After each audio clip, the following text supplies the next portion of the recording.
On Tuesday, August 4th, 2020, at 6:08 p.m., a blast at the Beirut port devastated the heart of the city.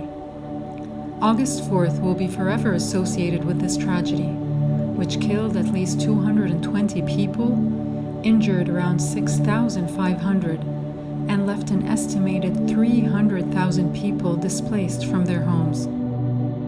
In response to this tragedy, Alfanar launched its Lebanon Emergency Relief Fund, most of which was directed towards reconstruction support to businesses, in partnership with social enterprise BEDCO by March NGO. As a venture philanthropy organization, it was essential for Alfanar to get involved in a humanitarian disaster as the Beirut blast, not only to help small businesses and social enterprises get back to business, but to do so through a social enterprise itself and provide dignified jobs for vulnerable youth in the process. Through Alfanar's partnership with BEDCO, over 100 meaningful job opportunities were secured for youth from Tripoli and Beirut, multiplying the impact of the project's support during an already challenging time for Lebanon.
الخبرة اللي خدناها اكتسبناها من بيروت كانت كتير منيحة، لأن نحن ككونه عم الشغل يعني كان ورانا مهندسين ورانا سوبرفيزرية، يعني كله دقة وكله يعني على مصلحة.